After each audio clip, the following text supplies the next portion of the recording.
அனைத்து ஆசிரியர் பெருமக்களுக்கும் இனிய வணக்கம். யுஜிடிஆர்பி இங்கிலீஷ் 108 சேலஞ்சில் இன்னைக்கு டே 14. இன்னைக்கு கிரிட்டிசிசம் அதனுடைய இன்ட்ரோ மட்டும் இன்னைக்கு பார்க்க போறோம். ஸோ இது வந்து ஒரு பெரிய சேஞ்ச் என்னுடைய ஷெடியூல்ல. ஸோ டே 14 வந்து பார்த்தீங்கன்னா கிட்டத்தட்ட ஒரு 25 டேஸ்க்கு ஐ பிளான்ட் ஃபார் பிரிட்டிஷ் லிட்ரேச்சர் தான். பட் ஒவ்வொரு நாளும் வரக்கூடிய ஃபீட்பேக்ஸ் அப்புறம் என்கொயரி கால்ஸில் வந்து இந்த கிரிட்டிசிசத்தை வந்து ரொம்ப பயமாக நீங்கள் வந்து கருதிட்டு இருக்கீங்க. ரொம்ப ஒரு ஒரு அமானுஷ்யமான ஒரு ஏரியாவா இந்த கிரிட்டிசிசம் கருதப்படுது. ஸோ, அதனால தான் இது ரொம்ப ஏர்லியராவே நான் வந்து கொண்டு வரதுக்கான ரீசன். ஸோ, அது உங்களுக்கு உதவும் அப்படிங்கிறதுல நான் சாட்டிஸ்ஃபை ஆகுறேன். So, make use of it. என்னால முடிஞ்ச வரைக்கும் இந்த கிரிட்டிசிசம் ஏரியாவ நான் சிம்ப்ளிஃபை பண்ணி குடுக்கறதுக்கு ஒவ்வொரு வாட்டியும் ட்ரை பண்றேன். உங்களுக்கு அதுல ஏதாவது புரியலைன்னா, அது எனக்கு கமெண்ட்லயோ அல்லது நம்மளுடைய நம்பர் உங்கள்ட்ட அவைலபிளா இருந்ததுன்னா, அதுல வந்து ஒரு மெசேஜாவோ நீங்க கேட்டா போதும். நோ நீட் டூ கால் சரிங்களா? எனி எமர்ஜென்சி நீங்க கால் பண்ணுங்கப்பா. சரியா? ஏன்னா நம்ம வேற ஏதாவது வேலைகள்ல இருக்கும்போது அந்த ஃபோன் அட்டெண்ட் பண்ண முடியாம போயிருது. அது உங்களுக்கு கஷ்டமா போயிரும். ஸோ எந்த டவுட்னாலும் நீங்க ஒரு மெசேஜ் பண்ணி கேளுங்க. கண்டிப்பா என்னால முடிஞ்ச ஹெல்ப்ப நான் உங்களுக்கு பண்றேன். ஸோ நமக்கு unit 9 literary criticism and theory.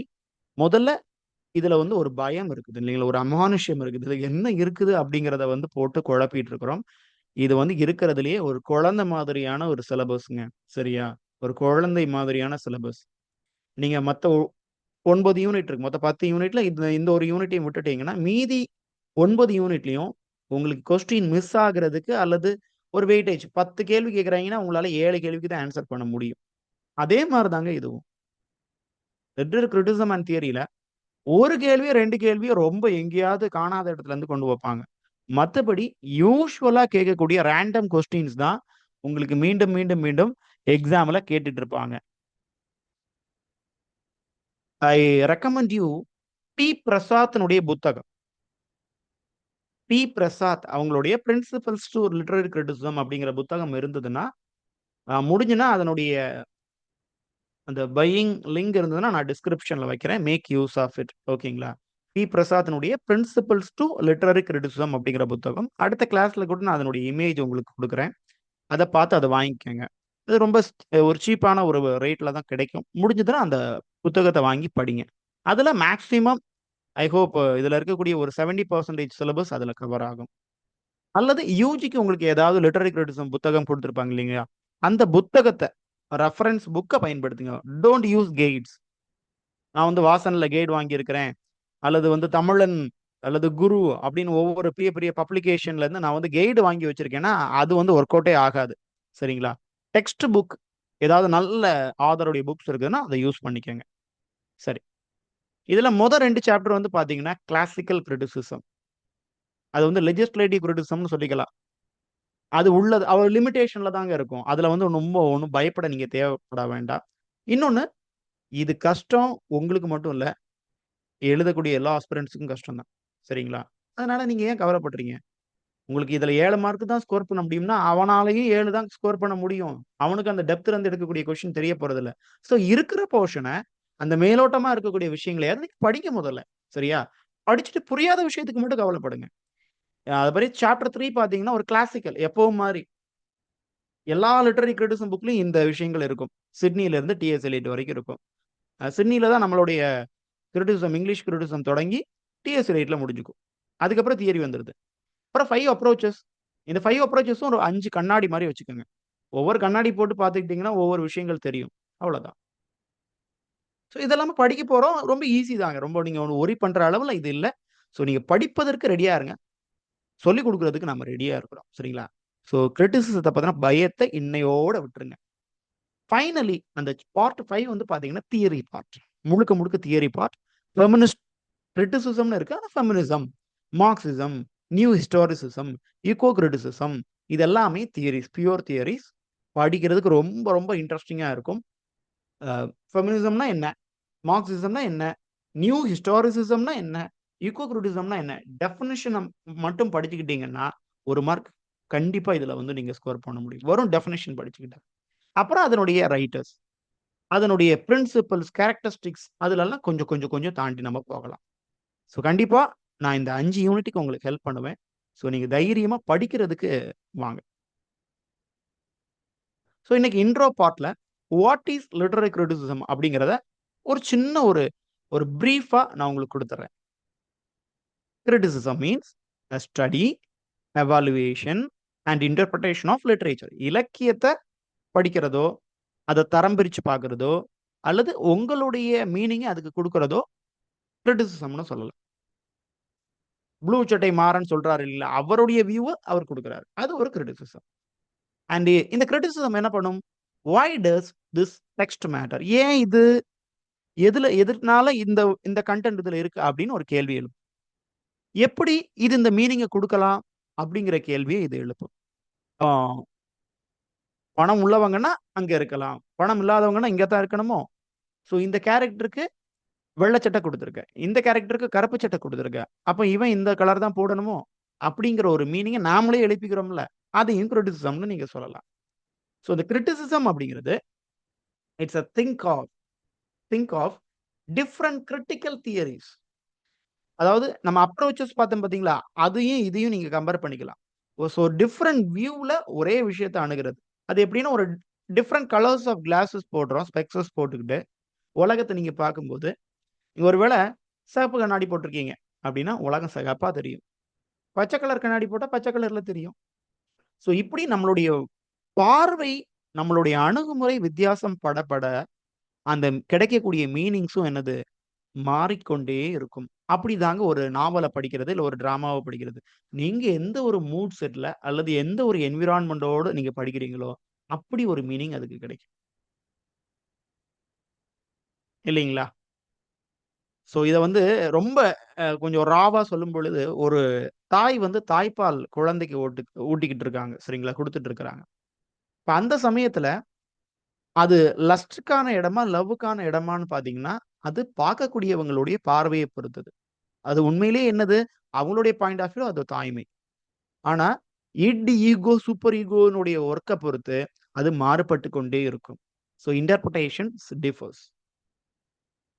இத பத்தி நம்ம இன்னும் உலாவரியா உள்ள டிஸ்கஸ் பண்ணலாம் இந்த இன்ட்ரோ பார்ட்ல.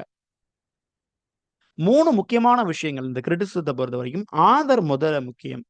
ஏன்னா, ஆதருடைய பயோகிராபி, ஆதர் வந்து என்ன மனசளவுல என்ன ஒரு பேக்கிரவுண்ட் வர இந்த எழுதுறாரு, அவருடைய இன்டென்ட் என்ன? என்ன உலகத்துக்கு தெரிவிக்க விரும்புறாரு? இது ஒரு முக்கியமான விஷயம். கிரிட்டிசிஸ்ட்ட நம்ம ஸ்டடி பண்ணும்போது அல்லது ஒரு வொர்க்க கிரிட்டிசைஸ் பண்ணும் பொழுது, இது ஒரு முக்கியமான விஷயமா பார்க்கணும். அடுத்தது டெக்ஸ்ட். இந்த டெக்ஸ்ட்னுடைய ஸ்ட்ரக்சர் எப்படி இருக்கு? இது ஒரு பில்டங்ஸ் ரோமனா? இது ஒரு பிக்காரஸ்கியூவா? இந்த காலகட்டத்தில இதெல்லாம் எழுதப்பட்டிருக்குதா? என்ன மொழி பயன்படுத்தியிருக்காங்க? வட்டார வழக்கா? இல்ல ஒரு ஹை ஸ்டாண்டர்ட் லாங்குவேஜா? அதுல ஏதாவது சிம்பல்ஸ் இருக்குதா? இப்போ சில ஆதர்ஸ் என்ன பண்ணுவாங்க, ஒரு சிம்பல் குடுத்துக்கிட்டே போயிட்டு இருப்பாங்க. திங்ஸ் ஃபால் அபார்ட் எல்லாரும் படிச்சதுனால அந்த வொர்க்க நான் சொல்றேன். திங்ஸ் ஃபால் அபார்ட் அப்படின்னு ஒரு வொர்க். அதுல ஒரு பூச்சி வரும். லோக்கஸ்ட் அப்படின்னு ஒண்ணு. உண்மையிலேயே லோக்கஸ்ட் அப்படின்னா ஒரு விரும்பத்தகாத சம்பவம் ஒண்ணு நடக்க போகுது. அது வந்து வந்து ஒரு ஒரு அசம்பாவிதம் நடக்கிறதுக்கான ஒரு சிம்பல். லோக்கஸ்ட் வந்து அது பேரழிவை உண்டாக்கும். இயற்கையெல்லாம் வந்து சூறையாடிடும். பயிர்களை வெட்டி விட்டுரும்.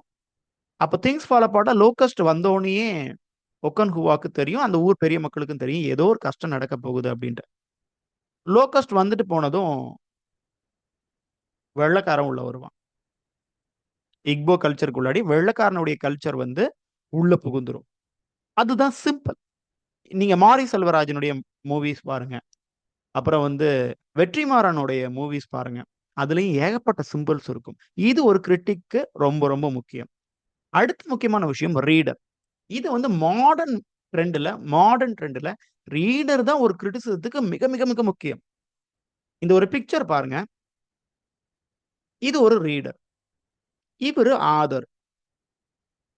சோ இந்த கான்செப்ட்ட பார்த்தேன்னா ஒரு ஒரு ஒரு கான்செப்ட் நமக்கு ஞாபகம் வரும். Depth of the author. Note பண்ணி வச்சுக்கோங்க. Depth of the author. அத வந்து அக்செப்ட் பண்ணிக்கிட்டாங்க கிரிட்டிக்ஸ். ஒரு வொர்க் எழுதி முடிஞ்சதுமே ஆதர் செத்து போயிருவாராம். உண்மையிலே சாக மாட்டாரு. பட் பிலாசபிக்கலா சொல்றாங்க. தியரிட்டிக்கலா ஆதருடைய வேலை முடிஞ்சது. இனி அந்த வொர்க் யாருக்கு சொந்தம்? எல்லா ரீடர்ஸுக்கும். சோ அப்ப அதுல மீனிங் கிரியேட் பண்ணக்கூடிய வேலை யாருடையது? ரீடருடையது. சோ ரீடர் ஹவ் த ஆடியன்ஸ்ங்கிறது ரீடர் தான். Perceives and completes the meaning of work. இதுக்கு ஒரு ஃபைன் எக்ஸாம்பிள் என்னுடைய டீச்சர். என்னுடைய ப்ரொஃபசர் ஒருத்தர் யூஸ் டு அந்த போஸ்ட் மாடர்னிசம் அல்லது டெத் ஆஃப் தி ஆதர் சொல்லி தரும்பொழுது யூஸ் பண்றது. ரோஸ் எடுத்துப்பாரு. ஒரு ரோஸ் ஜஸ்ட் ஸ்பெல் பண்ணுவார். ரோஸ்ன்னு சொல்லிருவார். ஓகே. நீங்க கிளாஸ்ல இருக்கக்கூடியவங்க எல்லாம் அந்த ரோஸ்ன்னு அவர் சொன்ன உடனே, உடனடியா உங்களுக்கு என்னென்ன ஞாபகத்துல வருதுன்னு எங்கள்ட்ட கேட்பாரு. ஸோ இப்ப நான் உங்ககிட்ட கேட்கிறேன். ரோஸ். உடனடியா உங்களுக்கு என்னென்ன ஞாபகத்துல வருது? கமெண்ட்ல கடகடான்னு சொல்லுங்க. சொன்ன அப்புறம் தான் அடுத்தது. கமெண்ட்ல கடகடான்னு சொல்லுங்க. ரோஸ்ன்னு சொன்ன உடனே உங்களுக்கு என்ன ஞாபகத்துல வருது? சிலவங்க ஃப்ளவர்ன்னு உடனே போடுவீங்க. சிலவங்க ரோஸ் அப்படிங்கிறது ஒரு கலர்ன்னு போட்டிருப்பீங்க. சிலர் சொல்லுவீங்க ரோஸ் அப்படிங்கிறது ஒரு ஸ்மெல், ஒரு எசன்ஸ். இல்ல இட்ஸ் எ சிம்பிள் ஆஃப் லவ்ன்னு சொல்லுவீங்க. ரோஸ் அப்படிங்கிறது எங்க பக்கத்து வீட்ல உள்ள ஒரு ஆன்டியோட பேரு சார் அப்படின்னு சொல்லுவீங்க. ஸோ நான் குடுத்தது ஒண்ணே ஒண்ணு தான். நான் என் மனசுல நான் ஒரு ஆதர், நான் ஒரு புத்தகம் உங்களுக்கு ரோஸ் அப்படிங்கிற ஒரு புத்தகம் குடுத்திருக்கிறேன். ஆனா நீங்க உங்களுக்கு இஷ்டப்படி ஒவ்வொரு மீனிங் எடுத்துக்கிறீங்க. இதுதான் இன்டர்பிரட்டேஷன் ஆஃப் எ டெக்ஸ்ட். உங்களுடைய என்விரான்மென்ட் எப்படி இருக்குதோ, நீங்க ரொம்ப ரொமான்டிக்கான ஆளா இருந்தா உங்களுக்கு லவ் அப்படிங்கிற சிம்பல் வந்து இருக்கும். நீங்க ஒரு அ பெண்மை அதிகமாக தாங்கி இருக்கக்கூடிய ஒரு பெர்சன் அப்படின்னா, உடனடியா பூ. பெண்களுக்கு பூன்னா ரொம்ப புடிக்கும். அப்படிங்கிற மாரி வந்திருக்கும். கொஞ்சம் ஒரு அரை சைஸ்ல இருக்கக்கூடியவங்களுக்கு தான் என்னது வரும்? ரோஸ்ங்கிறது பக்கத்து வீட்டு ஆண்டி. அந்த மாரியான சிந்தனைகள் போகும். ஸோ இது உங்களுக்கு புரியும்னு நெனைக்கிறேன். ஒரு புத்தகத்துக்கு நீங்க அந்த ரோஸ கம்பேர் பண்ணிக்கிட்டீங்கன்னா, படிக்கிற ஒவ்வொருத்தங்கிட்டயும் அந்த புத்தகத்திலருந்து ஒவ்வொரு மீனிங் நீங்க எதிர்பார்க்க முடியும். ஒரே மீனிங் எதிர்பார்க்க முடியாது. ஒவ்வொருத்தனும் ஒவ்வொரு மீனிங்க கிரியேட் பண்ணி சரி. இது 3ம் முக்கியங்க ஒரு கிரிட்டிசிசத்துக்கு. அடுத்தது. ஏன் இது முக்கியம்? Why does it matter? ஏன்? ஏன்னா, நாம ஒரு ரீடிங் குடுக்குறோம். ஒரு புத்தகத்த ரீட் பண்றோம். இல்ல ஒரு போயத்த ரீட் பண்றோம். நம்மளுடைய பார்ட் அதுவரைக்கும் ஒரு ரீடருடைய பார்ட் ஒரு பாசிவ் என்டர்டெயின்மென்ட்டா தான் இருந்தது. அந்த புத்தகத்தினுடைய பார்ட் அல்லது இந்த ரீடிங்கினுடைய பார்ட் ஒரு மாரி சப்புன்னு குடுக்குது, வாங்கிக்கிறோம் அப்படிங்கிற மாரி இருந்தது. பட் ஆஃப்டர் கிரிட்டிசிசம் அது ஒரு ஆக்டிவ் இன்டலெக்சுவல் என்கேஜ்மென்ட்டா மாறுச்சு. நாமளும் நம்மள அதுல ஈடுபடுத்தி, அத உடைச்சு, துண்டாக்கி இந்த ஒரு பெரிய ஒரு டைரக்டர் ஒரு 4, 5 படம் சரியான ஹிட் குடுத்தாரு. சமீபத்தில ரஜினிகாந்த வச்சு ஒரு படம் எடுத்தார். உடனே நெல்சன்னு சொல்லிறாதீங்க. நெல்சன் இல்ல. இது வந்து பார்த்தீங்கன்னா, நெல்சனுக்கு இப்படி சொன்னா உங்களுக்கு தெரியும். LCU லோகேஷ் கனகராஜ் யூனிவர்ஸ் இல்லீங்களா? மிகப்பெரிய டைரக்டர் சரியான மண்ட உள்ளவர். விக்ரம்னு பெரிய பெரிய படம் எல்லாம் குடுத்தாரு. பட் இப்ப ரஜினிகாந்த வச்சு கூலின்னு ஒரு படம் குடுத்தாரு. அது வந்து பண அளவுல வெற்றி. ஆனா விமர்சன அளவுல அது ஒரு ஃபெயிலியூரா முடிஞ்சது. ஏன்னா, நம்ம மக்கள் அந்த படம் வர்றதுக்கு முன்னாடி, அவருக்கு இதுக்கு முன்னாடி இருந்த எல்லா படங்களையும் டீகோட் பண்றதுக்கான வாய்ப்புகள் கிடைச்சது. ஒவ்வொருத்தங்களும் ஒவ்வொரு மீனிங் குடுக்குறதுக்கான ஒரு வாய்ப்பு கிடைச்சது. மாஸ்டர் படமாகட்டும், அப்புறம் வேற 2, 3 படங்கள் எடுத்துக்கிட்டார். எல்லாத்துலயுமே விக்ரம் படத்துலயும் நெறைய டீகோடிங் சான்ஸஸ் கிடைச்சது. பட் கூலியிலயும் ட்ரை பண்ணானுங்க. ஆனா, அவரு மீனிங்கே குடுக்கல அதுக்கு. அது அவருடைய தப்பு இல்ல. பட் நம்மளுடைய எக்ஸ்பெக்டேஷன் ஹை ஆயிடுச்சு. சோ, அந்த ஆக்டிவ் இன்டலெக்சுவல் என்கேஜ்மென்ட் கிரிட்டிசிசத்துக்கு ரொம்ப முக்கியம். கிரிட்டிசிசமே அதுதான். And criticism connects stories to the real world issues of history, politics, identity. இன்றைய நடப்பு சமுதாயத்துல இருக்கக்கூடிய பிரச்சனைகளை எடுத்து பேசுறதுக்கு கிரிட்டிசிசம் ரொம்ப முக்கியம். ஏன்? இன்னைக்கு நீங்க வரக்கூடிய எல்லா படங்களும் பாருங்க ஜாதியல் ரீதியான சமீபத்துல ஒரு படம். சிறைன்னு ஒரு படம். சிறைன்னு ஒரு படம். அந்த படம் வந்து பார்த்தீங்கன்னா, ஒன்று சிறையில இருக்கக்கூடிய போலீஸ்ல இருக்கக்கூடிய பிரச்சனைகள எடுத்து சொன்னாலும், இஸ்லாமிய நண்பர்களுடைய பிரச்சனைய ரொம்ப ஹைலைட் பண்ணி காமிக்கும். அதுல ஒரு சீன் வரும். என்னன்னா, அந்த பார்க்காதவங்க தயவு செய்து தியேட்டருக்கு போய் அந்த மூவிய பாருங்க. அந்த சிறை மூவில வர்றது வந்து பார்த்தீங்கன்னா, ஒரு முஸ்லீம் கைதி என்ன பண்ணுவாங்கன்னா, அவங்கள வந்து காவலுக்கு ஒரு 3 போலீஸ் எஸ்கார்ட்க்கு போவாங்க. எப்பொழுதுமே லாங் எஸ்கார்ட் போகும்போது, அ கன்னுக்குள்ள அந்த புல்லட்ட வந்து லோட் பண்ணாம வச்சிருப்பாங்க. பட் இது வந்து ஒரு முஸ்லீம் கைதி அப்படிங்கிறதுனால, புல்லட்ட லோட் பண்ணி வச்சிருப்பாங்க. ஆனா இவங்க போய் சிக்கிக்கிறது, இன்னொரு இஸ்லாமிய ஒரு போலீஸ்காரர்ட்ட போய் சிக்கிப்பாய்ங்க. அவர் தான் இவங்கள காப்பாத்தியும் விடுவாரு.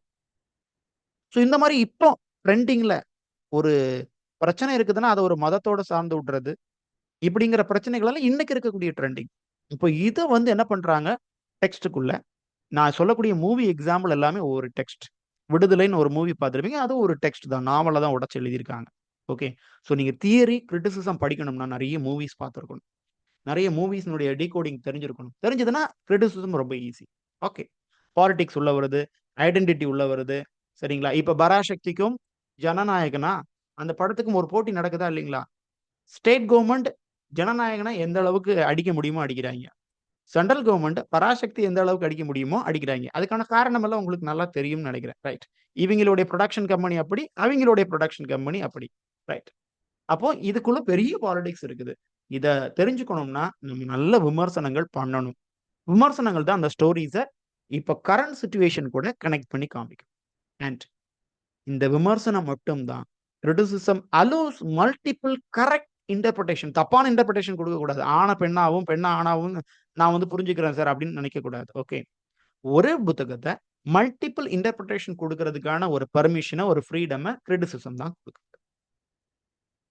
ஸோ ஒரே விஷயம் தான் திரும்பி திரும்பி அதான் பேசிட்டு இருக்கோம். பட் கிரிட்டிசிசம்னா என்னன்னு புரிஞ்சுக்கங்கப்பா.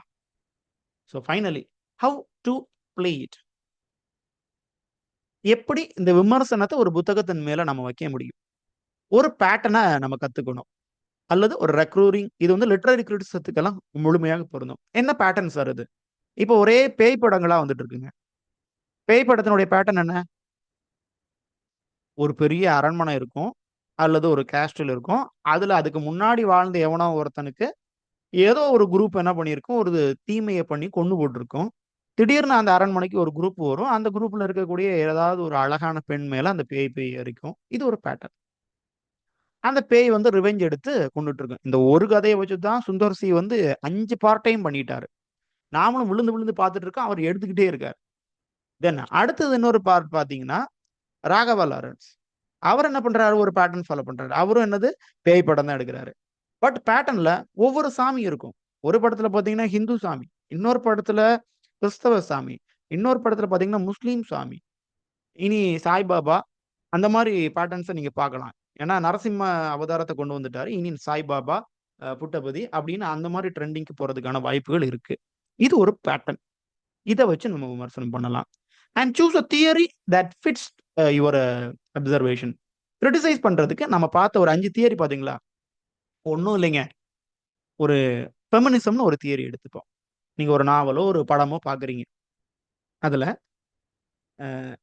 ஃபார் எக்ஸாம்பிள் ஆண்களுக்கு சம்மந்தமா ஒரு நாவலும் எழுதல, ஒரு படங்களும் இப்போ 1, 2 படங்கள் வந்து வந்துட்டு இருக்குது. பட் பெண்கள ஏதாவது ஒரு ஆண் கை நீட்டி அடிச்சுட்டான் அப்படின்னா, முடிஞ்சு போச்சு. பெண் கொடுமை, ஃபெமினிசம் அப்படிங்கிற தியரி வந்து அங்க அப்ளை ஆயிரும். ஸோ அது ஒரு சின்ன கொடுமையா இருந்தாலும் போதும். படிக்க விடுறதுலயும் சரி, வீட்ட விட்டு வெளிய விடுறதுலயும் சரி, மத ரீதியிலயும் சரி, எந்த மதத்திலயும் பெண்களுக்கு வந்து சம உரிமை கிடையாது. நீங்க எந்த மதம்னு வந்து பகுத்தறிவு இருக்கக்கூடிய மதம்னு சொன்னாலும், from my point of view என்னுடைய ஓன் ஒப்பீனியன் சொல்றேன். எந்த மதத்திலயுமே கிடையாது. ஆண்களுக்கு நிகரா பெண்கள எந்த மதமுமே ட்ரீட் பண்ணல. So all the religions against women. அது நீங்க ஹிந்துயிசமா சார்ந்தா இருந்தாலும் சரி, கிறிஸ்தவம் அல்லது இஸ்லாம். இதுதான் 3 தான் நமக்கு மெயின். 3லயுமே என்ன கிடையாது? பெண்களுக்குன்னு ஒரு இடமே கிடையாது. அன்னைக்கு இருக்கக்கூடிய ஆணாதிக்க சமூகம் அதுக்கு விடவே இல்ல. இன்னைக்கும் விடல. சரிங்களா? இப்படி ஒரு சம்பவம் ஒரு வொர்க்குக்குள்ள இருந்ததுன்னா, நீங்க ஃபெமினிசம் தியரிய எடுத்து அப்ளை பண்ணி அந்த வொர்க்க விமர்சனம் பண்ணலாம். ஏன்னா, ஃபெமினிசம்னா என்னது? இத வந்து உங்க வொர்க்ல என்ன மாரி சொல்லியிருக்கீங்க? ஸோ பிஜி, எம்ஏ முடிச்சவங்களுக்கு இது ரொம்ப ரொம்ப ஈஸியா இருக்கும்னு நெனைக்கிறேன். ஏன்னா, அவிங்க ப்ராஜெக்ட் முடிச்சு வருவாங்க. டிஸ்டன்ஸ்ல முடிச்சவங்களுக்கும் இந்த ட்ரபிளா தான் இருக்கும். ஏன்னா, உங்களுக்கு ப்ராஜெக்ட் இருக்காது. Fine. Anyhow make a claim about what the pattern reveals about the human experience. மனித அனுபவத்தை இந்த பேட்டர்ன் எப்படி சொல்லுது? கரெக்ட்டா சொல்லியிருக்காய்ங்களா? இதுல தப்பா முடிஞ்சிருக்குதா? இந்த பேட்டர்ன்ல இப்ப பேய் வருது. பேய் எப்பவும் வந்து சில்க் சாரி கட்டிக்கிட்டு தான் வருமா? இல்ல வெள்ள சாரி தான் கட்டிக்கிட்டு வருமா? அத உடைச்சு என்ன பண்றாங்க? அது வந்து சாதாரணமா ரொம்ப ஹார்ம்லெஸ்ஸா இருக்கும். அதுல நல்ல பேயும் இருக்கு, கெட்ட பேயும் இருக்கு. அப்படி நல்லா வந்து ஒவ்வொரு விமர்சனங்களையும் நீங்க வைக்கலாம் முன்னாடி. பேயினாலே அழகா தான் இருக்கும் பார்த்திருக்கீங்களா? இந்த pattern. So you can raise a question. ஏன் அழகா இருக்கணுங்கிற கொஸ்டின்ஸ நீங்க ரைஸ் பண்ணலாம். விமர்சனம் அப்படியும் பண்ணிக்கலாம். பெரும்பாலும் பெண்கள் மேல பேய் பிடிச்சிட்டு இருந்தத மாத்தி, இப்ப ஆண்கள் மேலயும் பேய ஏவி விட்டுருக்காய்ங்க. இப்படி இந்த மாரி வி வி டி டிஃபரெண்ட் வெரைட்டீஸ் வந்து இதுல இருக்கு. இதெல்லாமே நீங்க அப்ளை பண்ணி பார்க்கலாம். இதெல்லாம் விமர்சனத்துக்குள்ள பொருந்தும். நல்லபடியாகவும் பண்ணலாம். அது கெட்டதா இருந்தானா, கெட்டபடியாகவும் நீங்க விமர்சனங்கள பண்ணிக்கலாம். ரைட்? ஸோ கிரிட்டிசிசத்தினுடைய ஒரு பேசிக் திங்ஸ் அத வந்து நான் வந்து மேக்ஸிமம் உங்களுக்கு கொண்டு குடுத்துட்டேன்னு நெனைக்கிறேன். ஸோ வெயிட் பண்ணுங்க.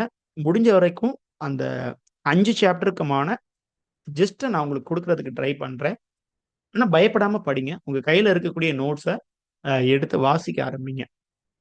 Thank you. நெக்ஸ்ட் கிளாஸ்ல பார்ப்போம்ப்பா.